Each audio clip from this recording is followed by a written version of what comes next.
Welcome back to the Marianne Hickman Show. This is Talk Tips number 16, how to write a compelling speech. Check it out. Welcome back to the Marianne Hickman Show, and today we're talking about how do I write a compelling speech.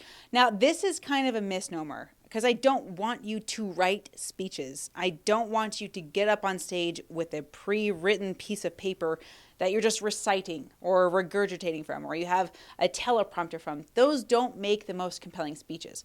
However, when you're first starting, I will say that putting your keynote on paper or on a digital paper, on a Google Docs or whatever it might be, and being able to move your language around and move things and take words out and put new phrases in, that can be helpful. But the last thing I want you to have on stage is notes. Ask anyone what they feel like when the speaker has to lean on notes. It feels like they don't know the material. It feels like they are so consumed in saying the right next thing that they're not even paying attention to the audience. It's not the best things for an impactful, powerful presentation. I mean, think about the most compelling speakers that you know. Do they stand there behind a podium and have a list of notes or a list of things today, or do they sound like they're reading a teleprompter? They don't. They're speaking to you directly. And that's what I want you to be able to do. So to start, let's write it down. I want you to be able to brain dump, but be prepared to have those notes completely stripped away when it's time to take the stage. What you're looking at is really 10 steps of a signature keynote presentation. They deserve to be tooled, reworked, given feedback on, and when you have this formula, it creates a powerful impact for the story that you bring to the stage that then transforms the lives of the audience. So I'm going to give you the 10 steps. And in fact, if you want to get the guide on all the 10 steps, I've actually written a book for you. It's in the description below. So here's step number 1, enrolling questions. These are the questions that engage your audience, and it tells them about your subject matter at the same time. They're literally saying yes to you about what you came to teach them. So if, let's just say I'm in the crochet world and I'm speaking to a group of entrepreneurial crocheters, and I can ask the enrolling question, how many of you want to make more money with your crochet? Now I'm going to get 100% of the room raising their hands and saying yes to that. That's the kind of thing I want to teach. I want to teach something that's relevant to the audience, and I want to teach something that I have expertise in, and I'm going to ask my enrolling questions about that. So you're going to have your 3 enrolling questions. Next comes your introduction. You're going to say your name from stage. Make it memorable. You might not have slides, and maybe the MC forgot to say your name. Doesn't matter. Your name is your brand, so make your introduction from stage. And on top of that, you're going to give a little bit of a credibility build. I don't want you to do it in a way that sounds like ego, though.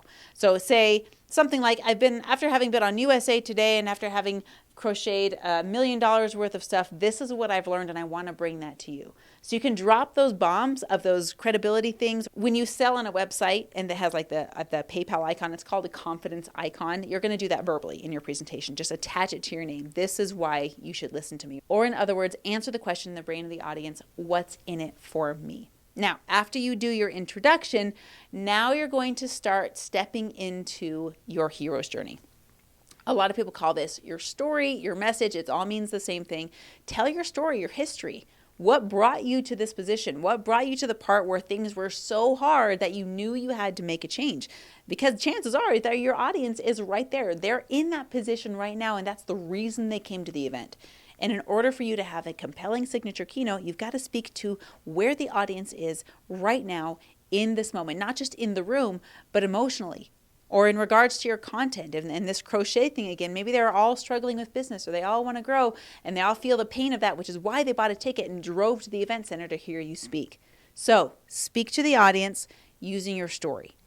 Then at the end of the story, or actually it's the middle of the story, I'm not going to give away the end yet, but at the end of this segment, you're going to give a promise. If I can show you the 3 steps to XYZ, how many of you want that? What if I can teach you how I went from that to this? How many of you want that? You're going to deliver your content, but you're going to tell them that it is bridging the gap from where they are to where they want to be. The next 3 steps are your content pieces. first thing to do, second thing to do, and third thing to do. And the reason these are broken up into 3 steps is because you're going to have the audience take action after each step. Now, it could be something as simple as journaling or sharing with the person next to you, or it could be something as dramatic as sending a text to their boss and saying, I quit. It doesn't matter. Whatever the action step is that ties to that relevant step in your content, this is what's going to set you apart. Most speakers out there will just pontificate and they'll talk and they'll lecture and people are like, oh, that's great, but they're not doing anything different when they're done. When you can be the guy or the gal that gets up there, you share a powerful message and now the audience is actually doing something about it, wow, you are next level. After your 3 content pieces, you might choose to do a separate exercise or what might be called in the industry or a process or something along those lines where they're getting up and having a whole separate few minutes to do this activity on their own in a controlled environment. Obviously, you might have them, say hi to their neighbor or share with their neighbor for an extended period of time. Or maybe you go as grandiose as something as you're doing breath work, or maybe you're doing a glass walk or something like you'll see myself do at these events. Joseph McClendon does these at his events a lot. Some kind of an activity that gets your audience up and moving. After that, you're going to have your call to action. This is where your audience takes the next step with you. Now, that call to action may be something as simple as message me on Instagram. I want to follow your story. Or it could be as complicated as get up, go back to the room and buy the thing, buy the natural next step. After you do that call to action, it's so critical to end with an emotional high, whether that's deep from the heart, deeply connected, saying something like you, I believe this is possible and we are all in this together. Leave with a powerful heart punch, or you can go grandiose like I like to do and leave with one big up on your feet recitation of whatever catchphrase you used at your event. Those are the 10 steps. Now, I've written this all in a signature presentation guide for you, but I want you, if you're going to take this, take all of these steps and fill them in with your story. Write down your enrolling questions. Write down how you would say your introduction. Write down your story. Write down your 3 content pieces. Write down the call to action that you want to do. Write down everything from the steps A to Z and then share it with me. I want to see what that is. Message me on Instagram. Share with me what you put together. I'm wondering how many of you will do this because this is the first step to presenting powerfully from stage. Thanks for watching. I'll see you in the next episode. Marianne Hickman here again. Listen, I hope super helpful for you. Maybe you'll learn something new. Share with me in the comments what was valuable. Or if you have this whole separate question like, hey, I wanted to know about this. I wanted to know about stage fright. I want to know how about my presentation on stage. I want to know about how to dress on stage. Anything that you want to know that's relevant to growing your business through stages, put in the questions. Because guess what?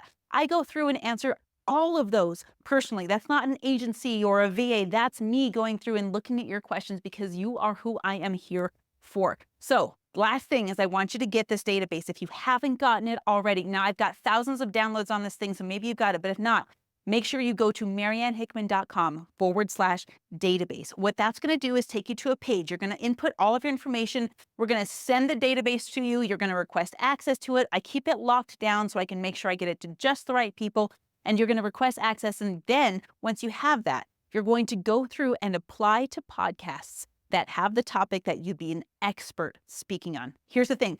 I get this database updated twice a week. So there's always new stuff in there. And if you're a podcaster, there's even a list of guests that you can have on your show on that podcast. Maybe you end up doing a podcast swap and you grow your audience that way. Regardless, I want you to get it. So mariannehickman.com/database, and we'll see you in the next Talk Tips.